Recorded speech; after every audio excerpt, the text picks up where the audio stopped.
नमस्कार, आप देख रहे हैं टुडे। मैं हूं आपके साथ मोहम्मद खालिद खान।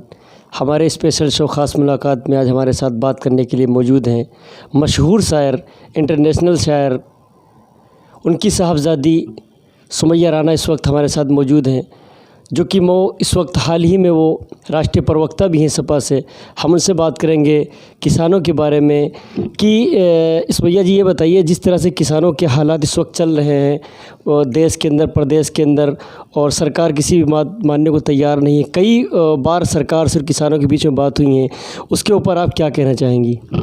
देखिए, ये बहुत ही शर्मनाक रवैया है केंद्र सरकार का, जिस तरीके से ये किसानों को परेशान कर रहे हैं अननेसेसरी के लिए। उनकी मांगे जायज़ हैं, आप पूंजीपतियों की जेब भरने पर लगे हुए हैं, लेकिन आपको ये नहीं ख्याल है कि किस तरीके से किसान भाई हमारे परेशान हो रहे हैं और इतने चरण बैठकों के हो चुके हैं, उसके बाद भी कोई नतीजा नहीं निकल रहा है। इसके पीछे की वजह जानने की कोशिश की किसी ने? लेकिन मैं साफ बात यहाँ पे साफ तरीके से आपके चैनल पे कह देना चाहती हूँ कि जिस तरीके से भी ये किसानों को, क्योंकि 1 साल पहले हम ही इस कंडीशन से गुजर चुके हैं, यही हालात थे, हम भी सड़कों पर थे, खुले आसमान के नीचे, यही ठंडक थी। और उसमें कितनी, लखनऊ में अगर बात करें घंटाघर में, तो 4 महिलाएं जो हैं वो फौत भी हो गई थी। आज किसानों के साथ भी वही हो रहा है, वो ठंडक में खुले आसमान के नीचे हैं, उनके ऊपर पानी के फव्वारे चलाए जाते हैं और ऐसा लगता है ये रवैया जो हमारे साथ करते थे, हम कोई आतंकवादी हैं। ये आंदोलन जो लोग करते हैं उनकी मांगों पर ध्यान नहीं देते हैं, लेकिन लोगों का, जैसा कि आपने आतंकवादी की बात की, तो इससे पहले जो CAA की बात आई, NRC की बात आई, तो उसमें आप भी घंटाघर में मौजूद थी। मैंने देखा, उसको कवरेज भी किया। तो वहाँ पे कहा जाता था कि आतंकवादी इस तरीके के वर्ड यूज़ किए जाते थे और बताया जाता था कि देश में शांति भंग करना चाहते हैं। अब किसानों को खालिस्तानी कह रहे, इस पर क्या कहना है आपका? मैं यही तो कह रही हूँ कि जब आप अपने हक़ की बात करेंगे, जब आप इनकी गलत नीतियों के ख़िलाफ़ आवाज़ उठाएंगे, जो हमें संविधान से अधिकार मिला है, तो ये उस वक्त उसको डाइवर्ट कर देते हैं और ये आतंकवादी बना देंगे, पाकिस्तानी बना देंगे, खालिस्तानी बना देंगे, लेकिन ये उस मुद्दे पर नहीं रहते हैं। तो यहीं पर समझ लीजिए कि सबसे बड़ा फेल्योर है। अब किसान आपके हैं, इसी देश के किसान हैं, अब तक हम उनका उपजाया हुआ अनाज खा रहे थे और अब भी खा रहे हैं इनफैक्ट। उसके बावजूद भी ऐसा क्या हो गया कि किसान सड़क पे है? तो कहीं ना कहीं सरकार का जो दोहरा रवैया है और अपनी हठधर्मी, ये हठधर्मी की सरकार है कि इन्होंने जो वायदे कर रखे हैं पूंजीपतियों से उनकी जेब भरने के लिए, ये कहीं ना कहीं बाध्य हैं। या हो सकता है इन्होंने, पता नहीं, मुझे या तो यहाँ तक पता चला है कि इन्होंने पता नहीं कितने 1000 एकड़ ज़मीन बेच दी है भारत की। तो अब ये मजबूर हैं, क्योंकि इनके हाथ में कुछ नहीं रह गया है। इनके पीछे जो अडानी और अंबानी जैसे पूंजीपति हैं, अब उनके हाथ में सब कुछ है। तो अब देखिए इसका क्या नतीजा निकलता है। नहीं, एक चीज़ जैसे आपने कहा किसानों के बारे में, आपसे एक चीज़ और जानना चाहेंगे। अगर किसान, अगर उत्तर प्रदेश में ख़ास तौर पे अगर धरना प्रदर्शन की बात करता है, अगर वो रोडों पे आने की बात करता है, जो कि संविधान हमें इजाज़त देता है कि आप शांतिपूर्वक धरना प्रदर्शन कर सकते हैं, तो हमने देखा है कि हाल ही में जो प्रदेश की सरकार है, योगी सरकार है, ये डायरेक्ट मुकदमे लिखने की बात करती है। इस पर आपका क्या कहना है? देखिए, जब राष्ट्रीय अध्यक्ष जो हैं हमारे समाजवादी पार्टी के श्री अखिलेश यादव जी ने ये कोशिश की, पहल की कि हम विपक्ष में हैं और हमारी ये जिम्मेदारी है कि हम इसके ख़िलाफ़ एहतजाज करें, तो उनको भी अरेस्ट कर लिया गया और आगे नहीं बढ़ने दिया गया और हमारे तमाम कार्यकर्ताओं के सर फूटे, पैर हाथ टूटे और उसके बाद उनको ऊपर फर्जी मुकदमे किए गए। आप यही देखिए कि अभी दुबग्गे में एक छोटा ही सही लेकिन आंदोलन शुरू हुआ है, लेकिन ये उसको नहीं कुचल रहे हैं, ना उसको हटा रहे हैं।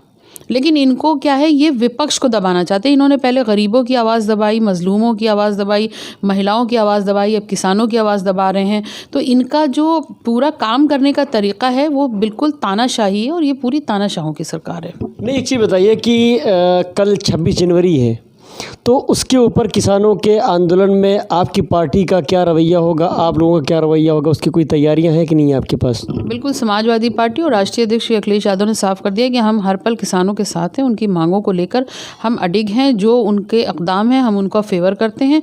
और कल इसीलिए समाजवादी पार्टी के लोग जो हैं, कार्यकर्ता, वो सब कोई ट्रैक्टर रैली निकालेंगे। जैसी ट्रैक्टर रैली वो दिल्ली में निकालने की बात कर रहे हैं, वो हर ज़िले से और कस्बों से निकलेगी।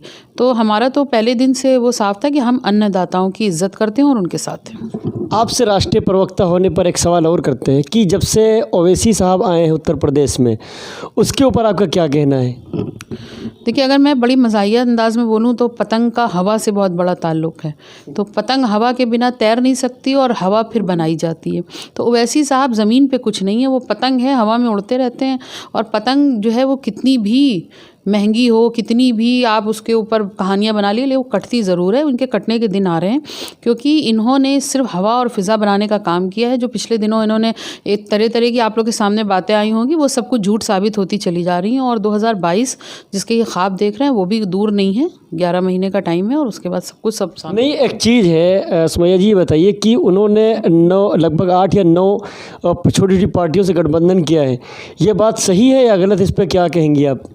देखिए, उन्होंने जिन पार्टियों से गठबंधन किया है वो कोई पार्टियां ऐसी नहीं है कि 2022 में बीजेपी को कुर्सी से हटा के और सरकार बना लें। अब आप खुद ये समझ लीजिए कि आपका मंसूबा क्या है। आप किसी ऐसी पार्टी के पास क्यों नहीं गए जो बीजेपी को हराने की ताकत रखती है?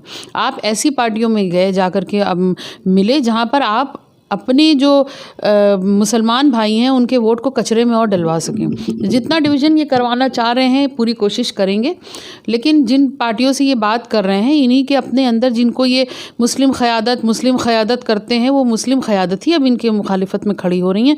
जिन 2 पार्टीज़ कल हमसे मिल कर के मेरे घर पे गई हैं, मैं अभी नाम नहीं लूँगी, जो इनके मुखालिफ हैं और वो खड़ी होंगी इनके ख़िलाफ़। तो अब तो ये अपना दामन बचाएँ फ़िलहाल तो।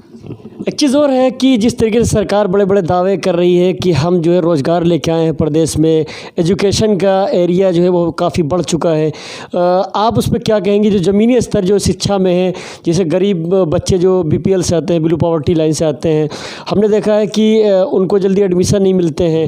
तो ये सरकार जो बड़े बड़े दावे कर रही है, तो उस पर आपकी पार्टी की तरफ से क्या कहना होगा आपको उस पर? देखिए, इनका एक नारा था बेटी बचाओ बेटी पढ़ाओ, ना तो बेटी बच पा रही है ना पढ़ पा रही है, वो तो बिल्कुल ही गर्त में चला गया। दूसरा, इन्होंने ये कहा था कि बच्चियों की यानी लड़कियों की जो पढ़ाई है वो ग्रेजुएशन तक फ्री कराएंगे, जो ये बेसिक से ऊपर नहीं जा पा रहे हैं, अधूरे का भी अधूरा रह गया।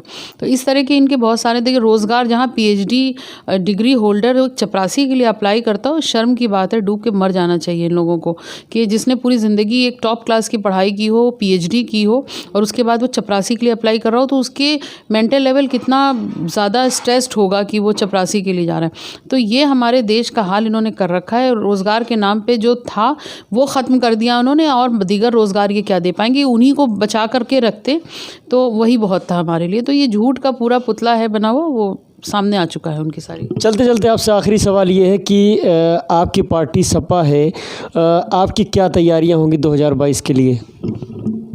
देखिए, महिलाओं, क्योंकि मेरा जो राब्ता है बहुत ज़्यादा वो महिलाओं से है, क्योंकि हम साथ में घंटा घर में थे और इस वजह से पूरे उत्तर प्रदेश की महिलाओं से इस वक्त मैं संपर्क में हूँ। तो मैं सबसे पहली बात वहाँ से शुरू करूँगी कि श्री अखिलेश यादव जी जो हमारे राष्ट्रीय अध्यक्ष हैं, उन्होंने महिलाओं के लिए एक बहुत ही बेहतरीन मैनिफेस्टो बनवाया है और उस पर हम सब लोग काम करेंगे, लोगों तक पहुँचाएँगे।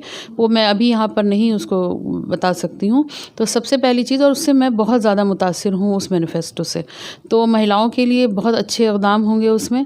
उसके अलावा जो गरीबी, बेरोज़गारी, शिक्षा, इस पर ख़ास ध्यान दिया जाएगा। डेवलपमेंट और जो रोड्स जो जैसे एक्सप्रेस वे बनी है, इस तरह की और एक्सप्रेस वेज बनेंगी कि लोगों को ट्रांसपोर्टेशन में सहूलियत हो। और इस तरह के तमाम ऐसे वायदे जो उस वक्त में अधूरे रह गए थे। देखिए, काम बोलता है, आज तक बोल रहा है। यही वजह है कि बीजेपी की सरकार जो है वो फीता कटे हुए कामों के फिर से फीते काट काट के अपने नाम करना चाह रही है। लेकिन ये फीते काटना इनका कुछ मायने नहीं रखता। हम उन कामों को पूरा कराएंगे जो हमसे अधूरे रह गए थे। तो जनता को भी इस बात का भरोसा है कि समाजवादी पार्टी सरकार ने जितना काम किया था और जितना छोड़ करके वो चली गई थी, क्योंकि सरकार उस वक्त पे नहीं थी, वो सारे पूरे होंगे और उसके अलावा भी बहुत सारा काम में जो है वो बदलाव होगा और फैलाव होगा। ये हमारे साथ थी मशहूर शायर मुनव्वर राना साहब की साहबजादी सुमैया राना, जिस वक्त मौजूदा सपा से राष्ट्रीय प्रवक्ता हैं, हमारे साथ बात कर रही थी। चलते चलते कुछ हमारे चैनल के जो भी लोग इसको देख रहे हैं और जो ख़वातीन हैं या जो औरतें हैं एजुकेशन से बहुत दूर हैं, उसके बारे में आप कुछ कहेंगी? देखिए आपके चैनल की मैं तारीफ़ करती हूँ, क्योंकि आप लोग जिस तरीक़े से लोगों से बात करके और सही बात को लोगों तक पहुँचाने का काम कर रहे हैं, जो मेन स्ट्रीम मीडिया नहीं कर रही है। तो मैं ऐसे तमाम चैनल्स को इस बात की मुबारकबाद देती हूँ कि कम से कम जहाँ पर झूठ का पूरा पुलिंदा बना हुआ हो, वहाँ पे फिर भी सच को तलाशना और सच को लोगों तक पहुँचाना एक काम किया जा रहा है। तो इस बात की मुबारकबाद है। और कहीं न कहीं आप लोग, हमारी लड़ाई दूसरी तरह की है और आप उस लड़ाई में दूसरी तरह से शामिल हैं, लेकिन आप और हम दोनों एक तरीके की लड़ाई लड़ रहे हैं। तो इसके लिए मैं मुबारकबाद देती हूँ और लोगों से कहती हूँ कि आप टेलीविज़न की न्यूज़ से ज़्यादा इस न्यूज़ को देखें और समझें, क्योंकि ये वो लोग नहीं हैं जो बड़े बड़े तानाशाहों से बिके हुए हैं। मैं और कुछ नहीं इससे ज़्यादा कहना चाहती हूँ। मैं आप लोगों को मुबारकबाद देती हूँ और शुक्रगुज़ार हूँ आपकी कि आप यहाँ तक आए और सच बात को लेकर के यहाँ से जाएंगे बाहर। बहुत बहुत शुक्रिया आपका।